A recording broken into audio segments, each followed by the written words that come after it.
a explicação acerca de como começar a ventilação mecânica no CTI geral.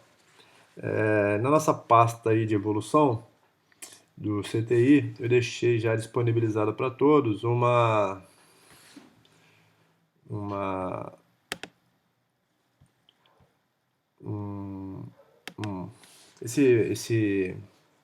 folder, né, anexado no final da pasta com esses passos para iniciar a ventilação mecânica.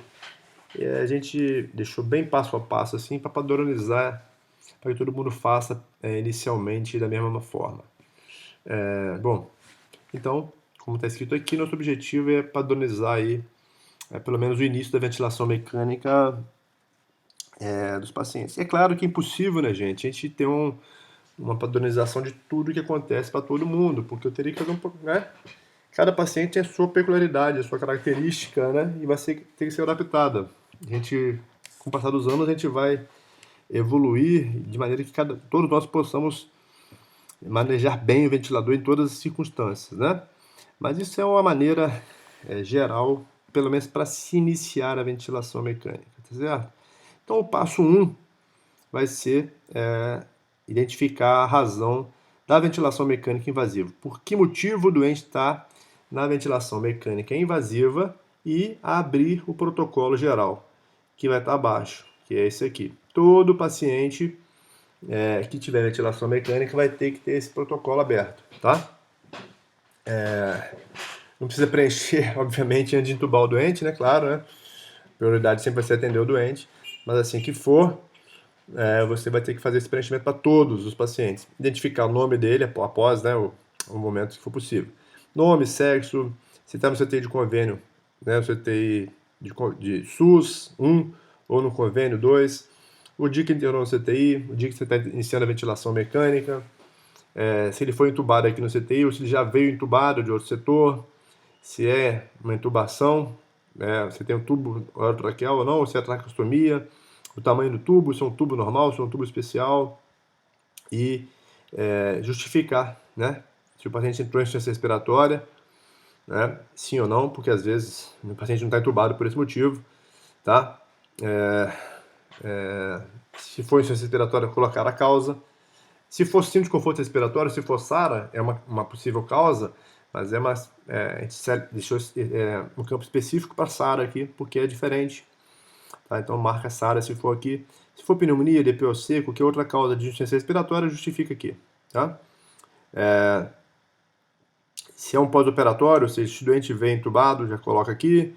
Se é um doente que foi entubado por nível de consciência, coloque aqui. Se for um pós-parada cardíaca, coloque aqui. E se for uma outra causa, tipo, por exemplo, uma acidose metabólica grave, ou uma doença neuromuscular, enfim, outra causa diferente dessas, você vai especificar aqui. Tá? Então, vamos voltar lá em cima, vamos continuar. Então, como é que a gente vai fazer? Identificamos o doente, né, o motivo. Então, mesmo antes de preencher, eu tenho que estar na minha mente o motivo que me levou o doente estar na ventilação mecânica. A partir daí, né, estabelecer... Ixi, deu problema, foi mal. E estabelecer qual a via aérea que eu vou utilizar, tá? Um minutinho. Tá chegando. Apertar o botão errado é um problema. Aqui. Estabelecer a via aérea, tá? Que o paciente vai necessitar. Para o doente que já veio entubado, a via aérea já foi definida por quem procedeu à intubação. Quando a gente for proceder à intubação no CTI, nós vamos fazer, todo mundo, salvo uma contraindicação, uma curarização inicial. Então, além de sedar, fazer analgesia, que é obrigatório, a gente não vai intubar paciente sem sedação e analgesia, tá? A gente vai também, além disso, fazer uma curarização. É claro que uma situação ou outra pode ser necessária intubação acordado, raramente, né? Por exemplo, um paciente que tem risco de... acho que a via aérea pode ser muito difícil, você acha que você pode não entubar o doente, então, nessa situação específica, um trauma de coluna vertebral, você pode tentar entubar o doente acordado. Mas como é que você vai fazer isso, caso seja feito? Orientar bem o paciente antes, fazer a analgesia, né, da orofaringe com xilocaína spray, garantindo que o paciente não sinta dor. Você vai analgesiar bem isso e deixar uma sedação para fazer assim que você realmente conseguir entubar, tá? Porque realmente é uma coisa desagradável demais entubar doente sem sedação e analgesia. Sedação e analgesia, né? Não só sedação também, né? Porque dói, né? Então, além desse protocolo de sedar e de fazer analgesia, a gente vai curarizar, né? O curário padronizado é o Esmeron, rocurônio. Ah, não coloquei a dose aqui, mas a dose para adultos, de uma geral, uma ampola de 50 miligramas é 0,6 miligramas por quilo de peso, né? Então, pode ser que alguns possam precisar de um pouco mais de uma ampola de Esmeron. Isso vai te garantir uns 40 minutos máximo de controle total da ventilação desse paciente e vai ser útil para você fazer o ajuste inicial e alguns cálculos que a gente vai falar mais abaixo. A partir disso aí, feito uma vez entubado e estando com a via aérea já na sua mão, né, garantido, o doente já todo entubado, você vai ter que calcular o peso ideal dele. Nisso aí, provavelmente a enfermagem já fez para você, né, já tem as tabelas que ficam ali no CTI, né, com o peso ideal e a gente já tem ele em mão, tá? Mas aqui está a fórmula para calcular esse peso ideal, que é fundamental para a gente programar o paciente. Feito isso, a gente vai iniciar então a ventilação mecânica propriamente dita e a gente estabeleceu essa manobra, essa maneira inicial, tá? Veja bem, gente, isso é uma maneira inicial. O doente não tem que ficar 12 horas, 6 horas, não. Essa é a maneira imediatamente após a intubação. A gente vai depois modificar de acordo com a circunstância, tá? Mas assim que eu intubei, aquele doente intubado, sedado e curarizado, eu vou ventilar dessa maneira inicialmente. Vou botar um volume corrente de no máximo 6 ml por quilo, tá? Isso vai poder ser modificado dependendo da circunstância mais à frente, mas a princípio não. 6 ml por quilo de peso ideal. Vou botar um fluxo inspiratório, modalidade volume controlado, tá? Um fluxo inspiratório com uma onda decrescente, nessa velocidade aqui de 60 ml, desculpa, 60 litros por minuto. Eu posso reduzir isso se por um acaso começar a dar pressão de pico muito alta, né? Extrapolando, então reduzo essa velocidade se for necessário. Vou programar uma frequência respiratória entre 14 e 18, uma pausa inspiratória de 0,2 segundos, uma F2 de 100% e um PIP de 5, certo? E já deixo o paciente desse jeito inicialmente, tá? Se tudo correr bem, ou seja, se ele ventilou bem dessa forma inicial, eu vou deixar assim até eu colher a minha primeira gasometria, mais ou menos 15 a 30 minutos após. A gente botou 15, mas obviamente a gente sabe as dificuldades, laboratório e tudo mais, pode ser um pouquinho mais, tá? Mas isso, gente, essa ventilação vai ficar esse tempo aqui se o paciente, porventura, ficar bem desse jeito, né? Obviamente, se o doente começar a desaturar, não ficou bem, eu vou ter que fazer mudanças iniciais desde o início. E eu vou identificar isso lá embaixo na minha ficha de protocolo, né? Lá embaixo, quando eu for fazer isso aqui, eu vou, além de preencher isso aqui, eu boto uma observação de que eu tive que modificar isso, tá? Porque nem sempre é possível. Mas sendo possível, assim a gente vai deixar. Vou, paralelamente a isso, fazer uma análise se o doente tem síndrome de desconforto respiratório, não sei se ele tem SARA, né? E se tiver SARA, vou comunicar a coordenação, imediatamente comunicar as coordenações médicas, do CTI, de rotina, fisioterapia, de enfermagem, independente do horário. Ah, mas tem uma SARA 2 da manhã. Você vai ligar para o rotina do dia e para o coordenador do dia. Se for eu, Márcio, Fernando, Marcelo Crespo, um de nós quatro, né? Comunicar a gente que tem um paciente de conforto respiratório. Na hora que for, para isso que nós somos rotina, para isso que nós somos pagos, né? Isso tem que comunicar, porque o paciente pode ser potencialmente elegível para o estudo e a gente vai dar algumas orientações para vocês para como fazer para manter o doente até que ele possa ser definido como elegível ou não ao estudo.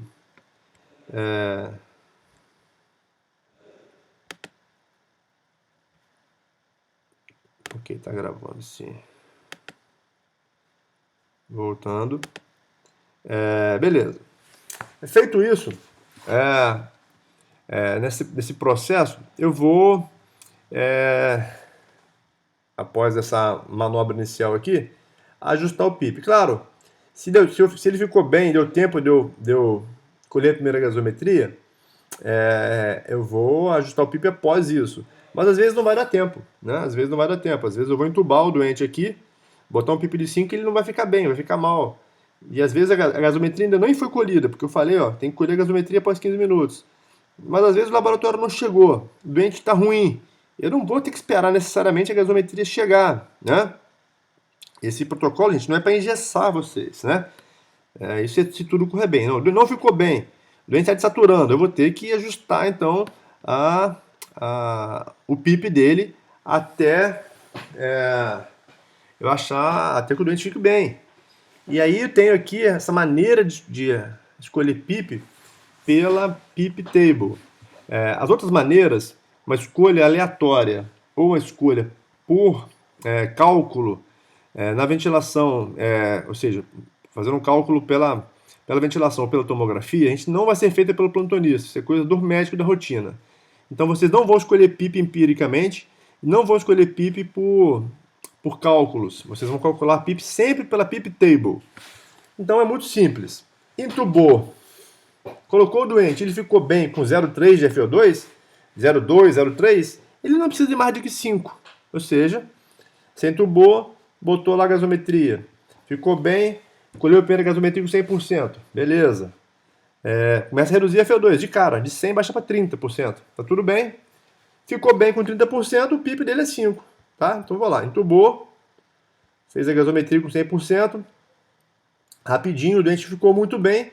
De cara você já reduz de 100 para 30 para 40, né? E vê se fica bem. Ficou bem, acabou. PIP 5 está encerrado, não tem que discutir.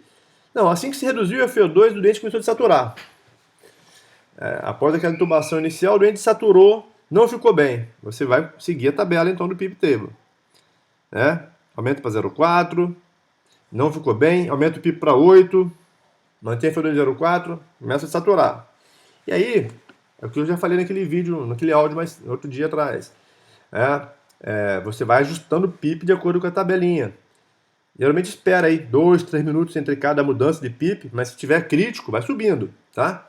Vai subindo porque o doente estiver na saturação crítica, você não vai esperar. E vamos subindo. Vamos supor lá, cheguei com PIP de 10 e FO2 0,6. Continuo desaturando. Aumento para 0,7. Continuo saturando. Aumento o PIP para 14. Não melhorou. Passa um tempinho, continuo saturando. Aumentei para 18. 100%. Opa, agora sim. Ficou bem. Ou seja, botei 18 de PIP e o doente saturando 97%. Beleza. Então, o que significa nesse momento? Significa que você já encontrou o seu PIP. Pronto, esse é o seu PIP. É o PIP que você vai trabalhar. Você vai trabalhar com 18. Pronto. O seu plantão todo vai ficar em 18. Você não vai mexer nisso mais. Porque não vai mudar o PIP antes de 12 horas. Então, o seu plantão dura 12 horas. Esse PIP não vai mexer. Botou 18, 100% de FO2. O doente ficou bem. Começa a reduzir a PIP. Desculpa. Começa a reduzir a FO2. Entendeu? E pode reduzir até 40%. É isso que você quer. Aí o que eu falei? Aí chega um desavisado e vai olhar lá. O doente está com PIP de 18 e FO2 de 0,4. Não, vou baixar a PIP para 8. Não, gente. Então é uma loucura, né? Ela da tabela fala lá, ó. 0,4 é 5 ou 8. Por que está com 18? 18 foi na titulação do PIP. Você encontrou aquele PIP. Pronto. Encontrou o PIP.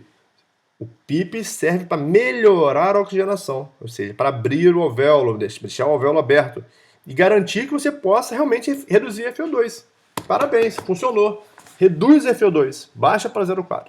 A FO2 você vai regular ela pela saturação e pela PaO2 da gasometria. É nesse alvo aqui, ó. A gente quer manter dentro desse alvo aqui. Dentro desse alvo.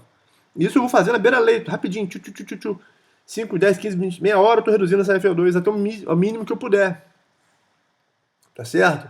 E aí, eu deixo o PIP quieto. A partir de 12, 24 horas, Eu vou reduzir PIP se a minha relação PaO2 e FO2 estiver maior que 300 e raio-x melhorando, doente melhorando. A relação PaO2 e FO2 é para guiar o PIP. Aí sim eu vou guiar o PIP, né? Redução de PIP depois. E a gente reduz a cada 2, a cada 3 pontos, a cada 6, 8 horas, quando o doente estiver melhorando. De modo geral, para os doentes graves no CTI, a gente nem reduz PIP nas primeiras 24 horas, tá? Então é isso. Mas a FO2 não. A FO2 não é guiada pela relação PaO2 e FO2. A FO2 você regula ela pela saturação e pela PaO2, não pela relação. Relação e raio-x para reduzir o PIP. Feito isso, achado o PIP, vocês vão fazer um cálculo rapidinho da mecânica ventilatória, tá? Ainda, né, sob efeito do curário. Se porventura demorou demais esse processo aqui, porque o dente saturou, foi difícil achar, não deu tempo, o laboratório não veio, enfim, repete o curare, não tem problema, faz uma segunda dose de curare, mantém o dente sedado, faz a segunda dose, para você estudar a mecânica dele, porque às vezes não deu tempo ainda, você não conseguiu fazer isso tudo tão rápido. E o curare dura 40 minutos, repete, e aí você vai fazer essa mudança aqui, para esses parâmetros aqui, como está escrito aqui, para facilitar seu cálculo. Se for possível, reduz para 5 ml, porque às vezes não é possível, às vezes o doente está com hipercapnia grave e você não vai reduzir inicialmente, até porque você não sabe a causa da hipercapnia, então você vai fazer isso. E você vai mudar para onda quadrada,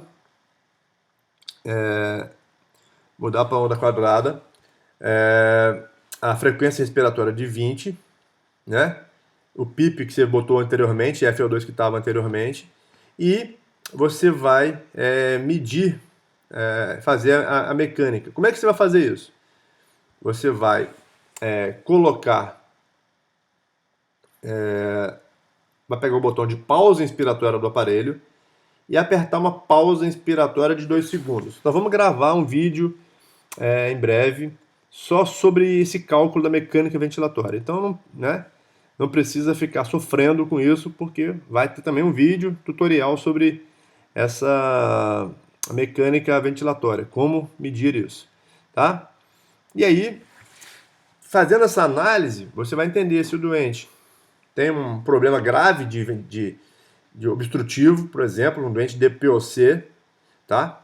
Ou se ele tem um problema de complacência, ele é um paciente restritivo, tem uma complacência muito baixa, porque aí eu vou precisar mudar algumas coisas, tá? É diferente. E aí, entendida essa análise dessa mecânica ventilatória, eu vou dirigir o doente para modos ventilatórios específicos, se for o caso. Não, ele não tem grandes problemas de complacência nem de resistência, eu vou manter a ventilação mecânica básica, como funciona normal, como a gente já faz normalmente. Esses parâmetros que você colocou ali não vai ter grandes problemas, tá? Mas se for um doente SARO, se for um doente DPOC, eu vou ter que fazer mudanças aí para adequar. Claro que a gente vai ter que dar aula de tudo isso depois também. Bom, ajustar os alarmes, tá? E o alarme tem que ser programado, né? A gente não pode deixar o alarme de qualquer maneira. Então aqui estão os limites máximos, tá? No máximo de 8 ml de volume de corrente, 8 ml por quilo de peso. Lembrando, se for doente com SARA ou com grande risco de SARA, choque séptico, grande chance de evoluir para síndrome de desconforto respiratório, o limite é mais baixo, 6 ml por quilo. Então, se, por exemplo, o volume corrente do doente, ele pesa peso ideal 50, então o máximo 300. Não põe 300, põe 320, põe um pouquinho a mais, né? Porque às vezes pode passar um pouquinho. Mas não pode botar 500. Se o volume corrente máximo do doente é 300, não bota 500 não, gente, para não apitar. Bota ali 320, um pouquinho a mais, uns 10% a mais, para não ficar pitando toda hora também. Mas não bota muito mais, né? Programa a pressão de pico para não passar de 45, né? Você precisa que a pressão de platô esteja menor que 30 quando você fizer a mecânica lá, né? Ou seja, após a pausa inspiratória, a pressão positiva ao final da pausa inspiratória não deve estar maior do que 30, tá? Alguns casos pode passar, por exemplo, um doente que esteja com PIP muito alto, tá?